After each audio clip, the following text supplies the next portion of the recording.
Bonjour à tous et à toutes et bienvenue à ce webinaire sur l'optimalisation du fonds de roulement, spécifiquement la protection des créances commerciales, l'assurance crédit en premier lieu.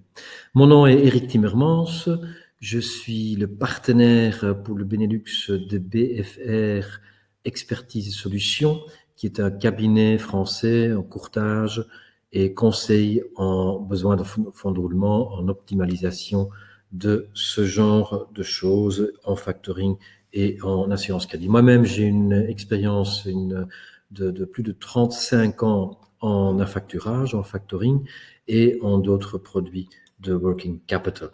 Voilà, alors ce j'aurais bien voulu faire avec vous, c'est de passer à un certain nombre de points concernant la protection des créances commerciales. Mais la première chose que je devais vous dire, c'est que vous pouvez à tout moment pendant ce webinaire poser des questions. Vous avez un petit carré dans le bas droit de votre écran par lequel vous pouvez à tout moment poser des questions, mettre des commentaires. Je ne vais pas pouvoir vous répondre pendant ce webinaire, je ne peux pas faire deux choses à la fois, mais je vous promets qu'en ayant les 24 heures, vous aurez une réponse par email, je vous contacterai certainement. Donc n'hésitez pas pendant tout ce séminaire, webinaire, de poser vos questions par ce billet-là. Voilà. Alors, ce que j'aurais bien voulu discuter avec vous, c'est tout d'abord les créances commerciales dans les activités B2B en Belgique. Qu'est-ce que ça représente? Quel est le problème, si vous voulez? L'importance du credit management. Et alors, on parlera surtout de la protection des créances commerciales par l'assurance crédit pour finalement terminer avec quelques mots sur le rôle d'un intermédiaire indépendant. Alors, de quoi parle-t-on? Les créances commerciales business to business, donc intra-entreprise. Il y a à peu près 800 000 entreprises actives en Belgique. La plupart d'entre elles sont des micro-entreprises avec moins de 9 salariés et un tiers à peu près facture, livre, preste des services à d'autres sociétés. Donc, offre du crédit business to business, donne 30, 60, 90 jours de délai de paiement. Et qu'est-ce qu'on constate? Ce qu'on constate, c'est que à peu près tout le monde, 94% des entreprises actives en business to business, déclarent subir des retards de paiement. Et en effet, à peu près la moitié, 42% des factures ne sont pas payées à échéance. Le délai moyen en Belgique pour le paiement d'une facture de 50 jours, ce qui est à peu près 24 jours, presque un mois de retard en moyenne. Donc, toutes les factures en business to business sont en moyenne payées avec un retard d'un mois, ce qui est quand même un problème important, surtout quand on le compare aussi avec le pourcentage de factures qui sont irrécouvrables de 2% selon Intrum. Donc, le problème est important. Le problème du crédit commercial, des créances commerciales intra-entreprises, c'est un problème réel et important. C'est un poste qui est souvent l'un des postes les plus importants pour une PME, provoque un besoin de financement parce qu'avec vos créances qui sont ouvertes là, ne vous pouvez pas payer vous-même vos fournisseurs, mais en plus, ces postes contiennent d'importants risques opérationnels au niveau suivi et risques financiers si un débiteur ne paye pas. Donc, avant qu'on parle de factoring, d'assurance crédit, de quoi que ce soit, je dis toujours la toute première chose que vous devez faire, c'est de mettre en place une bonne gestion de votre poste client internement. Et ça ne doit pas être très compliqué, c'est quelques éléments clés à mettre en place. Tout d'abord, définir les responsabilités. Bon, bien sûr, si vous êtes une société d'une personne, ce sera chez vous que ça se passera. Mais sinon, il faut que ce soit clair et net qui est responsable pour le crédit client. Et de grâce, essayez de ne pas donner ça entre les mains d'un commercial, mais donner ça entre les mains d'un financier ou administratif.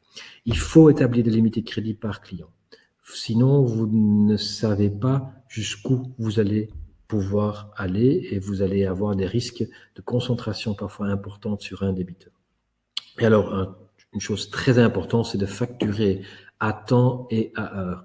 Cela semble tellement évident, mais vous ne vous rendez pas compte du nombre de sociétés qui n'arrivent pas à facturer à temps, qui prennent un délai d'1 mois, 2 mois parfois avant d'envoyer leur facture. Mais alors, qu'est-ce que vous voulez? Il y a des litiges, il y a des gens qui savent pas de quoi il s'agit. Et c'est devenu beaucoup plus tard aussi pour faire le suivi. Donc, il faut absolument facturer à temps et à heure. Et bien sûr, il faut des procédures de relance efficaces par écrit et par téléphone. Et tout ça dans un système informatisé, Client Relationship Management, qui vous permet de savoir à tout moment qui vous doit quoi au niveau débiteur. Alors, quand on parle de protection des créances commerciales, il va de soi que c'est l'assurance crédit dont on parle. C'est la technique clé et incontournable pour protéger votre poste client. Donc, on va un peu regarder certaines choses concernant l'assurance crédit en Belgique, le marché, les principes de base, les différentes formes, les coûts, les avantages, inconvénients et les différents acteurs du marché. Alors, au niveau évolution du marché, ici, vous avez un slide du ICISC, qui est l'Association mondiale des assureurs crédit. Vous voyez qu'à peu près 6 milliards, une croissance assez importante quand même, de primes annuelles, et à peu près la moitié de ces primes sont payées par les assureurs en protection, en compensation pour des débiteurs insolvables. Donc, c'est quand même un rôle important économiquement.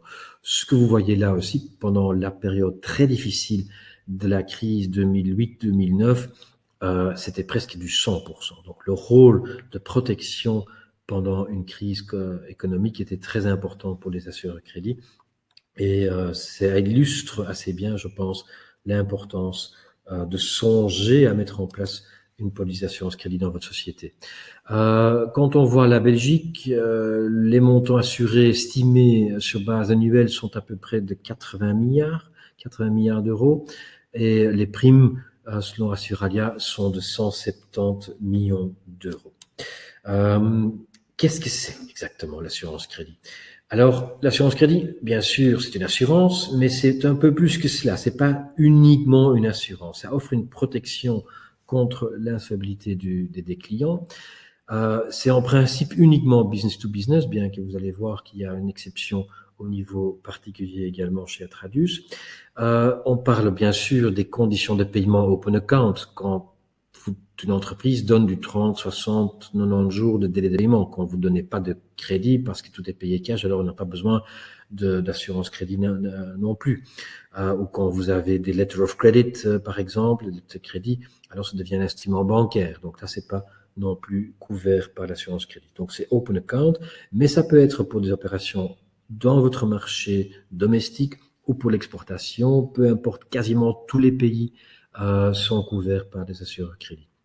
Alors, une police d'assurance crédit, comme je vous l'ai dit, c'est un peu plus que uniquement assurer. C'est 3 choses. C'est tout d'abord prévenir. C'est très, très, très important. Les analyses des risques par les assureurs crédit sont très importants parce que ça vous permet aussi de prospecter en toute sérénité et de ne pas perdre votre temps avec des mauvais débiteurs. Donc, c'est très important. La prévention par le biais des limites de crédit, la connaissance, bien sûr, aussi des assureurs de crédit, du marché et des qualités des débiteurs dans le monde entier.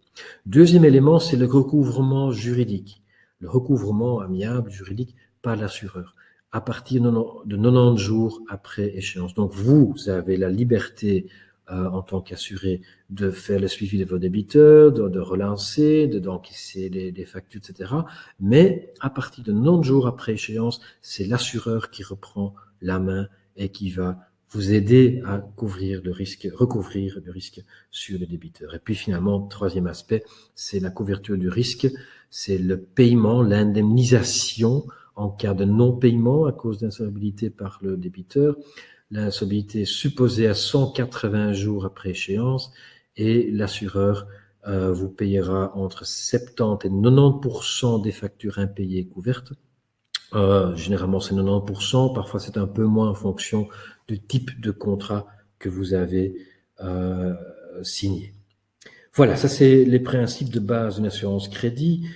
Il y a maintenant, bien sûr, beaucoup de formes et c'est en train d'évoluer pas mal ces dernières années. Avant, jusqu'il y a quelques années, il y avait surtout des polices traditionnelles qui parlaient toujours du chiffre d'affaires total, global, le chiffre d'affaires à crédit, bien sûr. Donc, on ne pouvait pas sélectionner quel type de client on voulait avoir. Il fallait tout ce qui se passait à crédit pour couvrir le risque d'une façon solidaire. Généralement, il s'agit d'une police sur mesure. Bien que maintenant, il y a de plus en plus aussi des polices standardisées, simplifiées. Tous les grands assureurs crédit ont des solutions simplifiées avec quelques éléments clés. Vous savez parfaitement ce que vous allez payer tous les mois à votre assureur crédit. Il y a de plus en plus de produits spéciaux.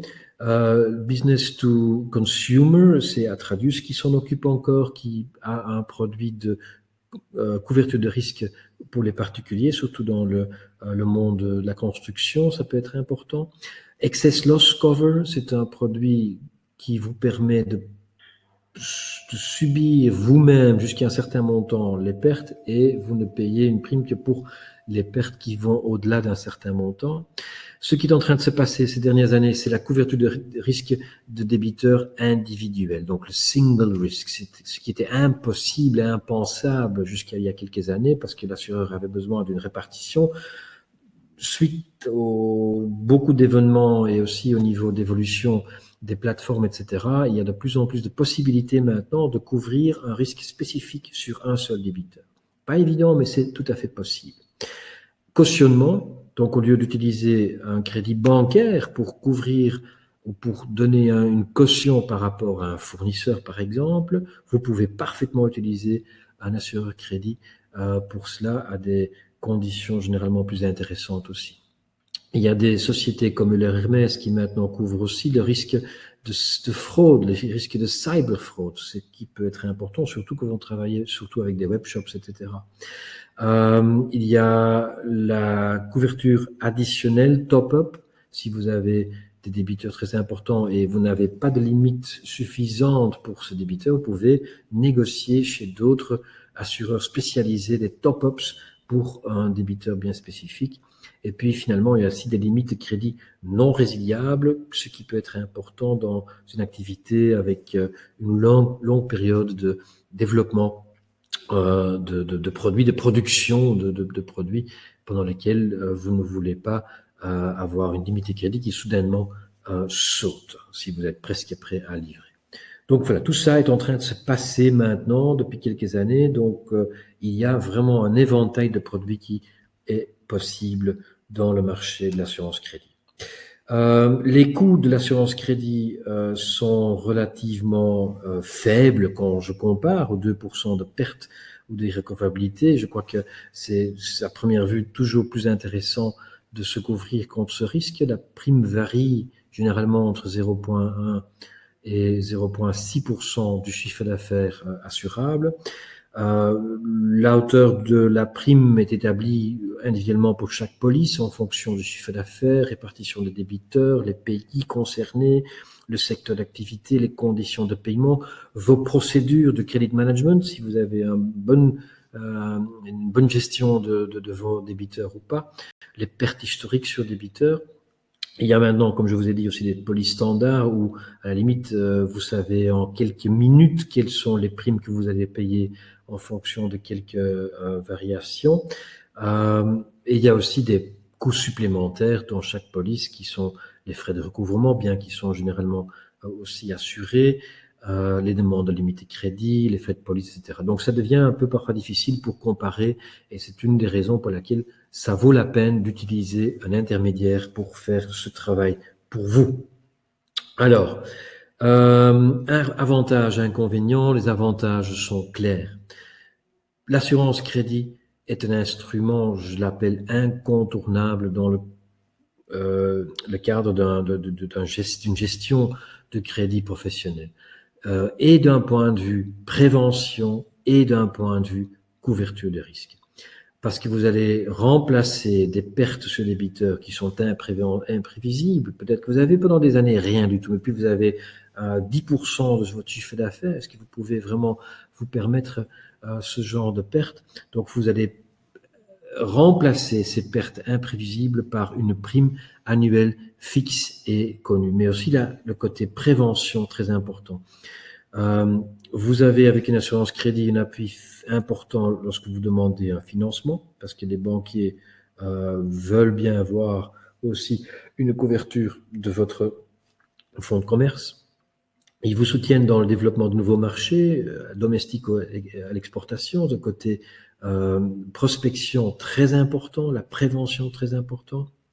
Et comme je vous ai dit, de plus en plus de solutions qui sont souples, qui sont faites sur mesure, qui sont disponibles maintenant. Et au même moment, il y a une simplification qui est en train de se passer. Donc, vous pouvez relativement facilement dire, voilà, en disant les 24 heures, je veux me couvrir contre les risques, j'ai une police standard, voilà. Ça, c'est une possibilité si vous ne voulez pas perdre votre temps. Ou vous pouvez aller dans une police beaucoup plus faite sur mesure. Donc, tout à fait possible selon vos propres besoins.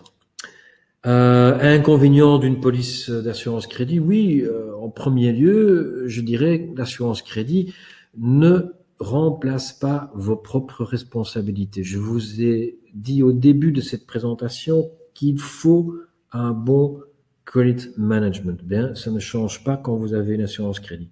Il faut prévenir des litiges, il faut résoudre des litiges commerciaux vous-même, parce que ça, c'est pas couvert par l'assurance crédit. Il faut facturer d'une façon correcte, à temps et à heure, et il faut faire un suivi régulier, rigoureux de vos factures impayées. Donc ça, ce n'est pas remplacé par l'assurance crédit.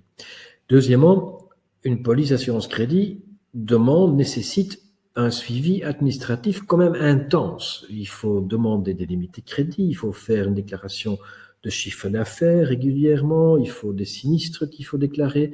Bien que les polices standards, de nouveau, remplacent pas mal de ce boulot, il y a quand même un certain suivi à faire. Donc, ne vous pensez pas que c'est une question de je m'assure et puis rien ne se passe. Non, il faut vraiment faire un suivi régulier de cette police d'assurance crédit aussi. Et puis finalement, en inconvénient, c'est l'éventail de possibilités qui existent ne le rend pas facile pour faire un choix soi-même.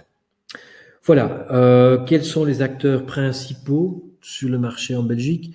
Bon, tout d'abord, ce sont les mêmes en Belgique que partout dans le monde. Les 81% du marché mondial est entre les mains de 3 acteurs, Euler Hermès, Atradius et Coface. C'est la même chose en Belgique. Les 19% des autres sont des spécialistes. En Belgique, en premier lieu, Credendo, qui est spécialisé en commerce extérieur, c'est l'ancien Ducroire, et d'autres sociétés vraiment spécialisées dans des produits style excess cover, style top up, style single risk. Mais généralement, ce sont les 3 premiers qui sont les plus importants. Voilà, j'espère que ça vous donne un peu une vue sur ce qu'est l'assurance crédit, qu'est-ce que ça vous coûte, quels sont les avantages, inconvénients. J'espère que vous avez pu poser pas mal de questions pendant ce webinaire en utilisant, et vous pouvez toujours le faire maintenant, en utilisant le petit box en bas de votre écran. Quels sont les avantages de travailler avec un intermédiaire style BFR pour vous guider dans le choix de votre meilleure solution au niveau assurance crédit? Tout d'abord, quand vous faites appel à nous, nous commençons par une analyse de vos besoins. Nous ne commençons pas à vous montrer les produits. Non, on veut d'abord savoir quelle est votre situation et en fonction de cela, on va vous proposer la solution qui est en principe la meilleure pour votre société.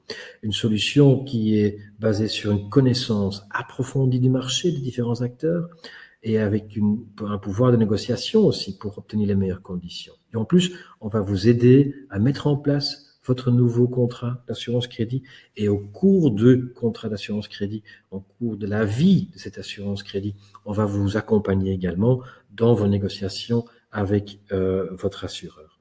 Et puis finalement, ce qui est très important, le coût est très intéressant parce qu'il ne vous coûte rien du tout.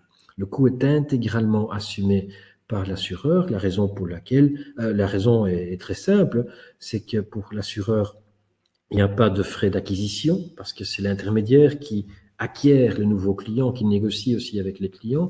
Donc l'assureur n'a pas les coûts pour acquérir ce nouveau client, n'a pas les coûts de développement sales. Et deuxième raison pour laquelle l'assureur paye une commission d'introduction, c'est que généralement la relation long terme avec les clients est meilleure, se voit améliorée lorsqu'il y a un intermédiaire indépendant professionnel qui entre en jeu. Dans certains cas, il y a de la valeur ajoutée complémentaire. Quand, par exemple, vous êtes insatisfait de vos solutions existantes, peut-être c'est vraiment le moment de faire appel à un intermédiaire indépendant. Lorsque vous n'avez pas les moyens, les ressources, le temps pour établir une étude de marché comparative internement, ou simplement parce que vous voulez faire le tour du marché, vous voulez savoir si ce que vous faites est toujours bien à jour, alors vous pouvez parfaitement faire appel à un intermédiaire pour vous répondre à cette question. Voilà, donc ça c'était ce webinaire sur l'assurance crédit. C'est bien sûr une introduction, on peut parfaitement parler plus lors d'un rendez-vous individuel. N'hésitez pas de nous contacter sur cette adresse email ou numéro de téléphone que vous voyez là-bas. Je suis ravi que vous ayez assisté à ce webinaire. J'espère que vous avez pu poser des questions. N'hésitez pas non plus de remplir. Après, je vais vous envoyer un petit questionnaire pour que vous puissiez donner votre feedback et quelques questions. N'hésitez pas à me contacter pour toute question que vous aurez. J'espère bien sûr vous voir bientôt. Et merci encore pour votre intérêt et votre participation. À bientôt. Merci. Au revoir.